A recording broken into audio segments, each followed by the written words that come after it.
become established as king.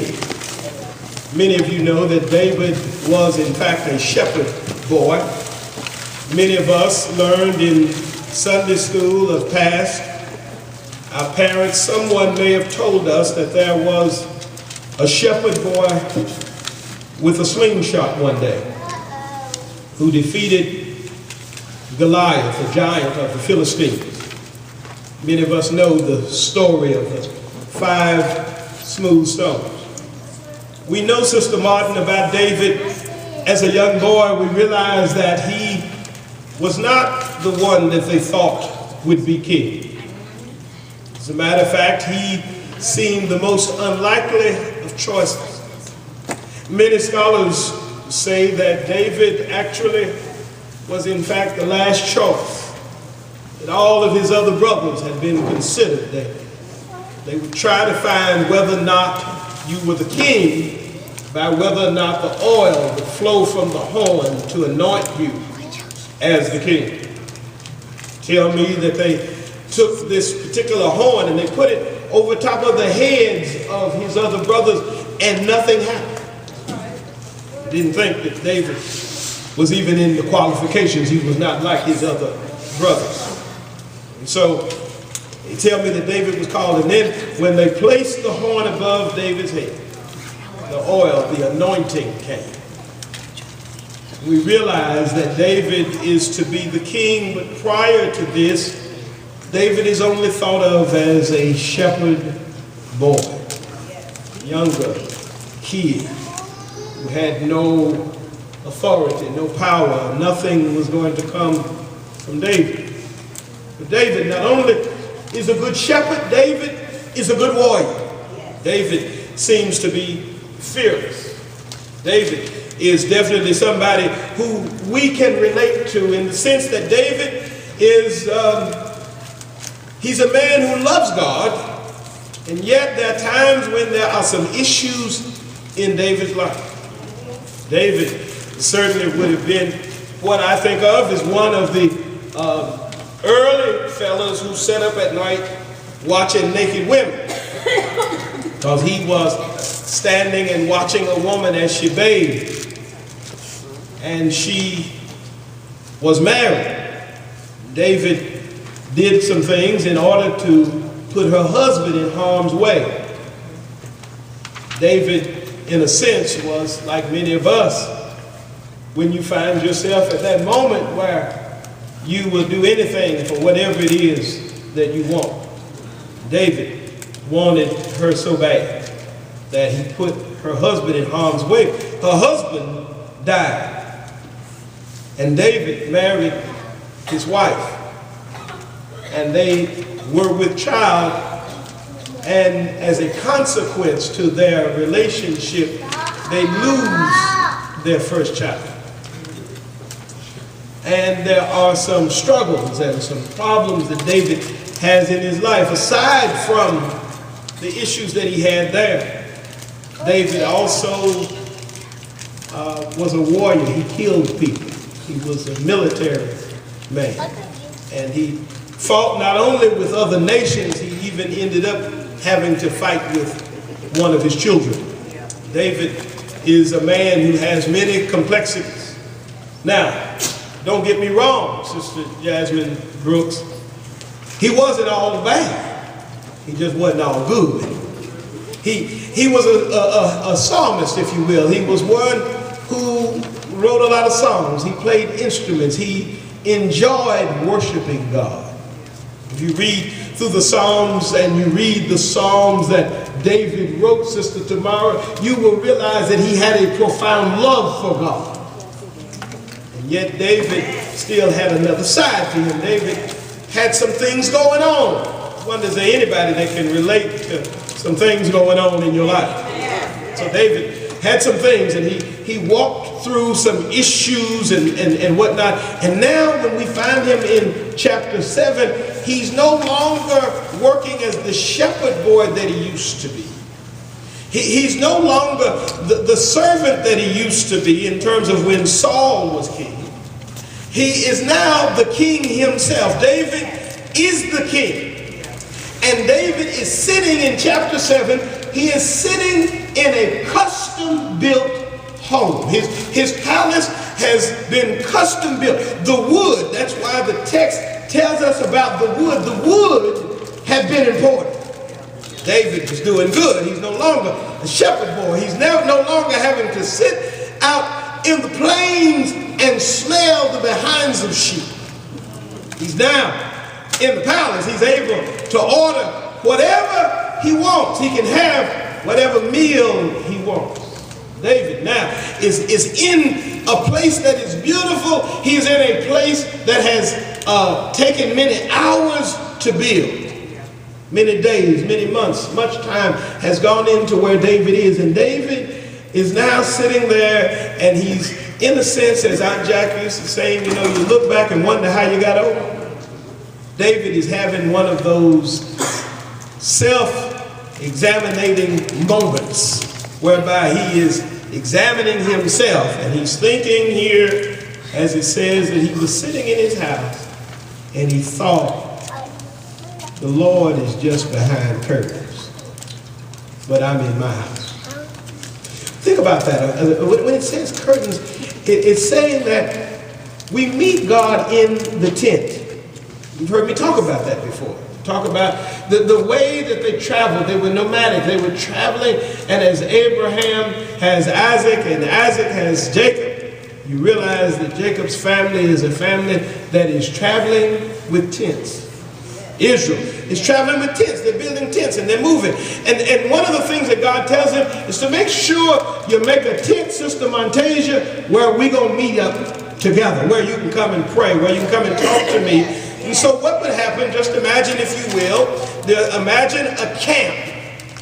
And imagine, Brother Danny, it is a camp of tents.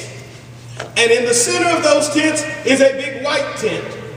And that in itself is the place of tabernacle, the place where they would go, where the priest would go in order to talk to God.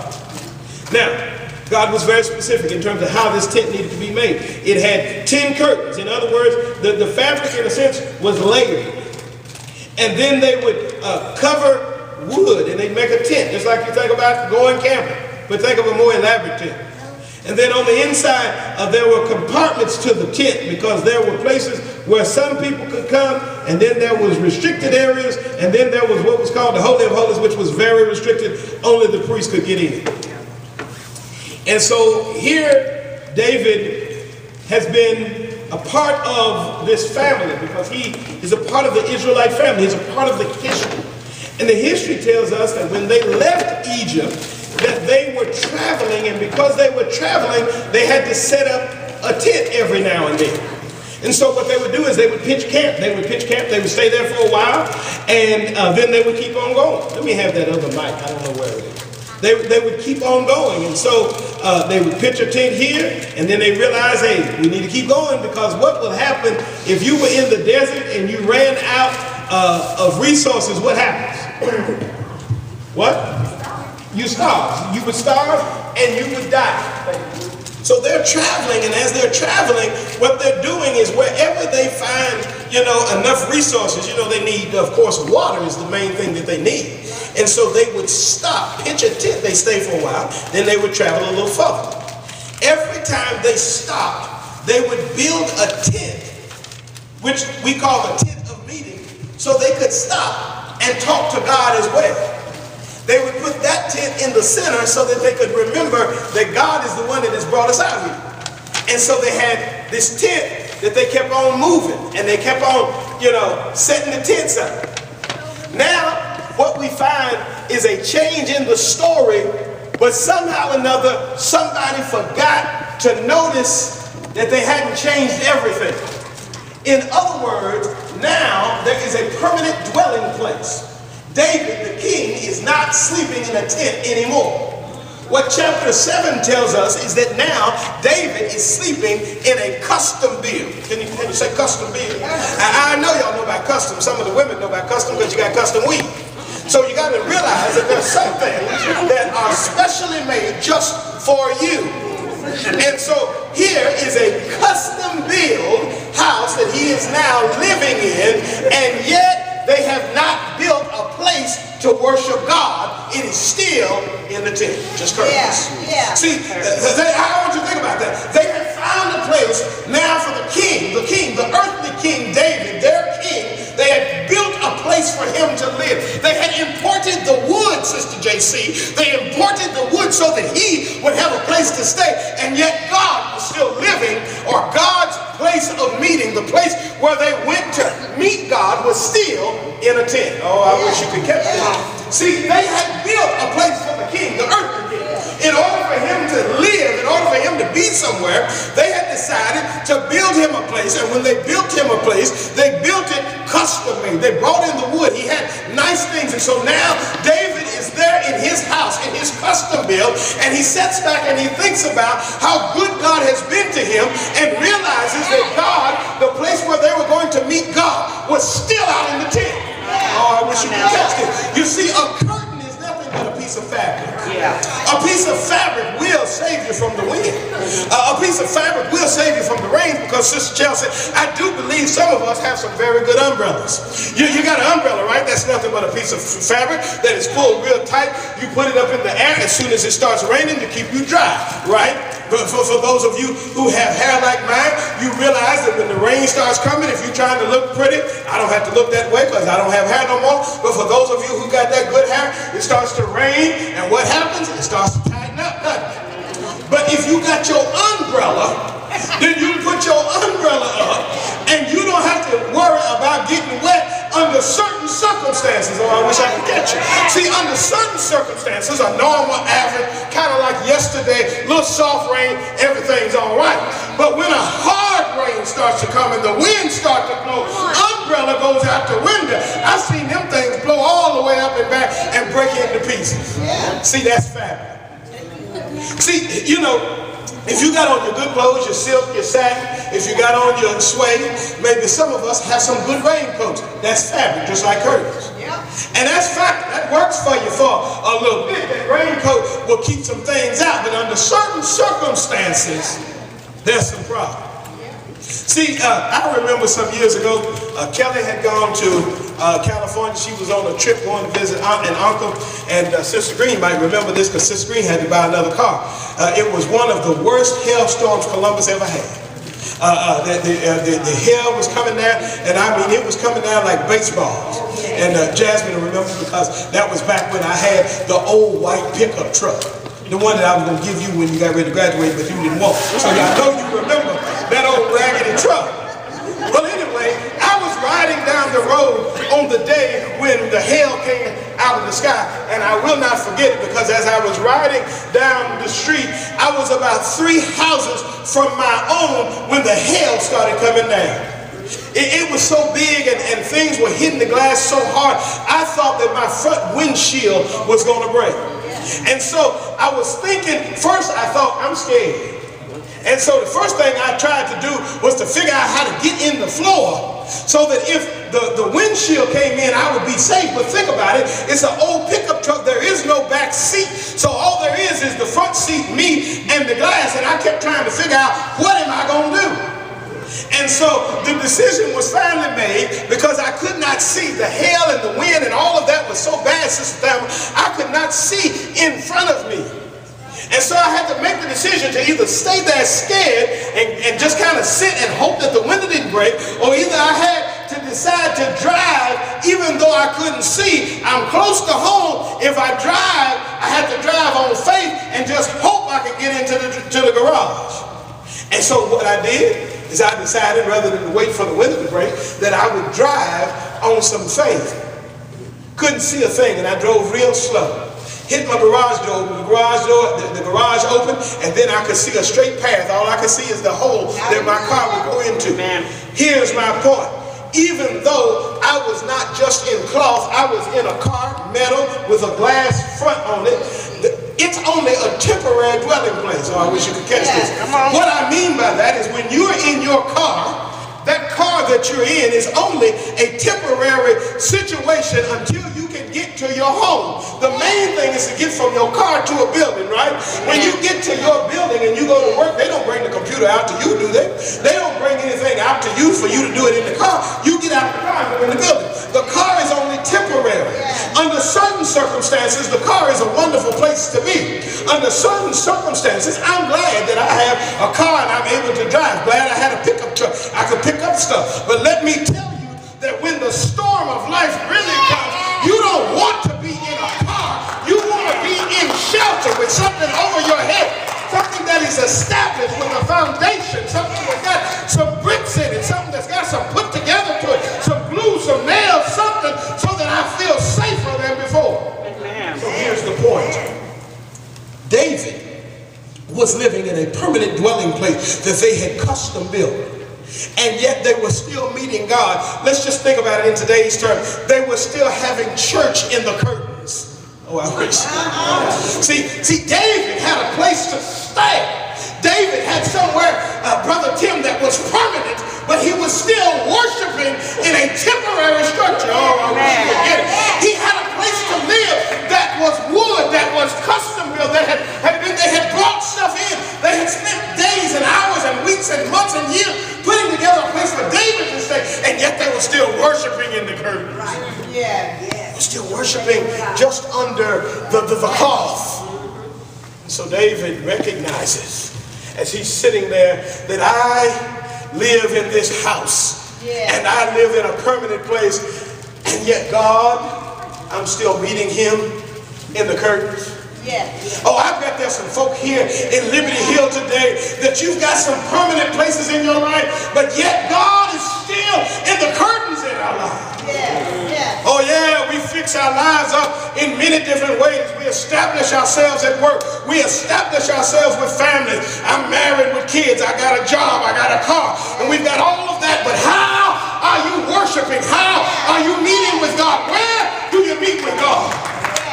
Yeah. You keep your going out clothes in the closet, but your church clothes are in the luggage. All right. It's not a permanent relationship. I've got some paper plates waiting on God to dine. I've got dishes for myself. Yeah. He's a temporary situation. He's not permanent like he ought to be. God is a diet, not a lifestyle. All right. I only need you when I need you, God. And when I'm through with you, then go back up to the tent.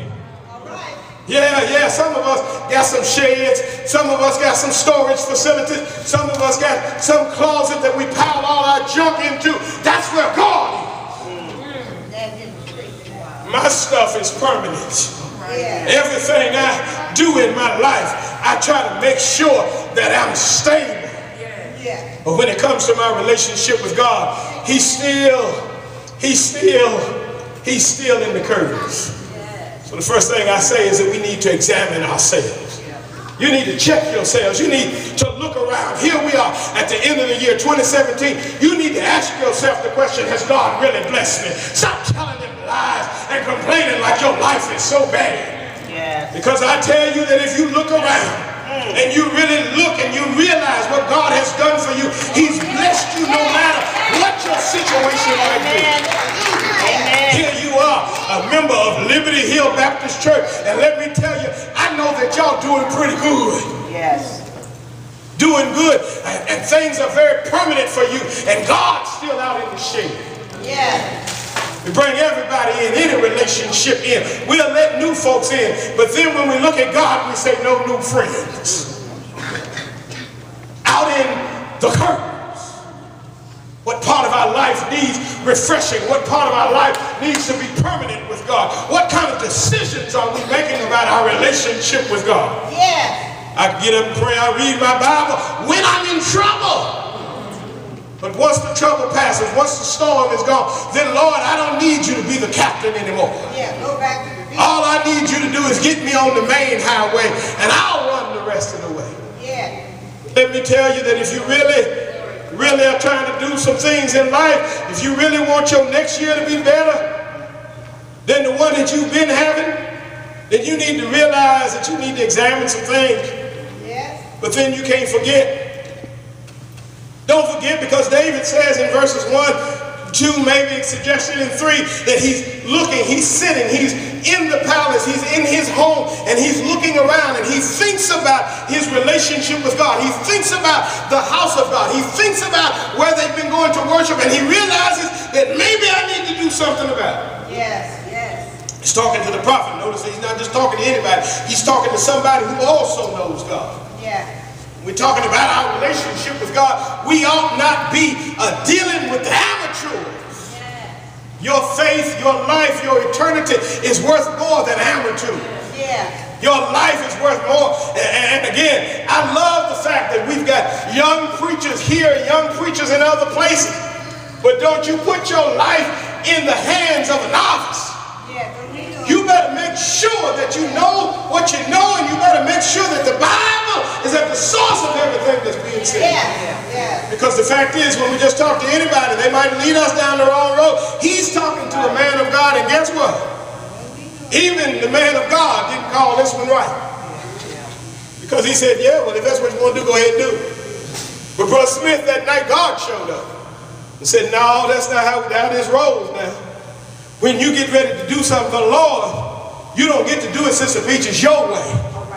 You got to decide that however you working for the Lord, that you do it God's way, brother. No, you can't do it your way when it's God's stuff. And so, see, he goes and he talks to the man of God. The man of God calls it wrong. And so that night, and it's okay sometimes to be wrong, to make a mistake. People do. But then that night, when the prophet went to lay down, then God started talking. All right. God said, hey, look, don't forget.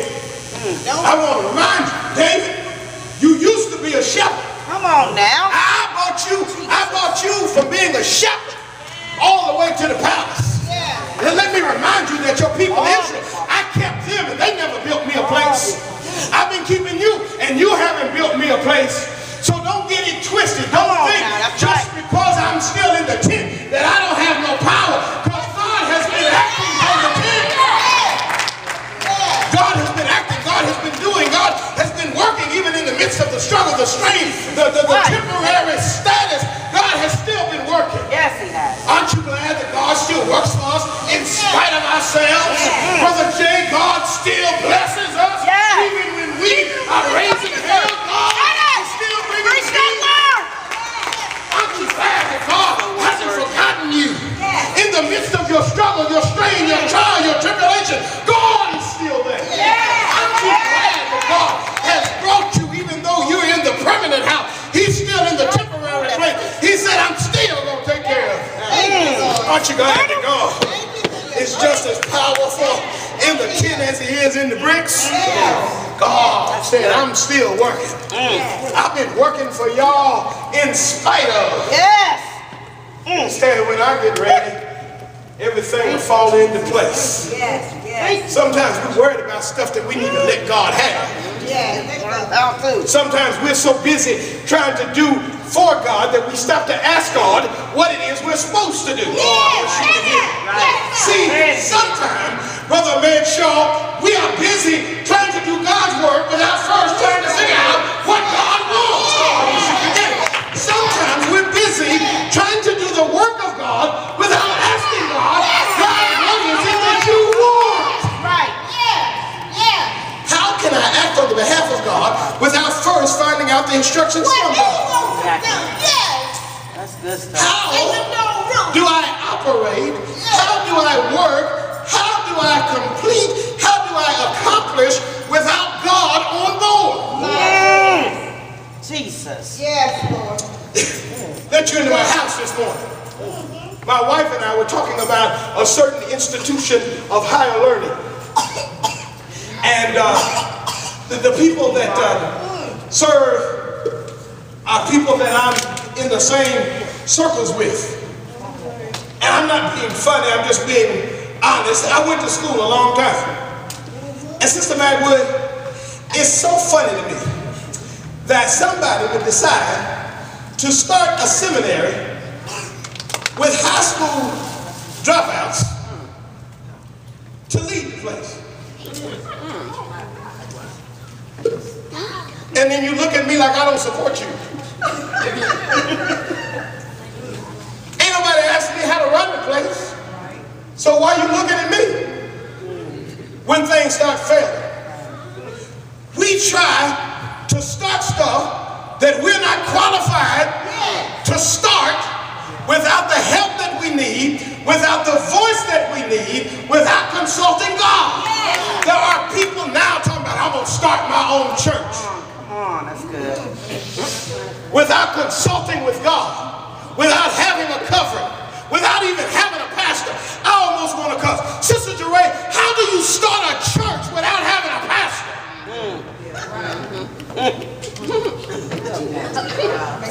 Who is foolish enough to do something that dumb? How do you start one and you're not a member of one?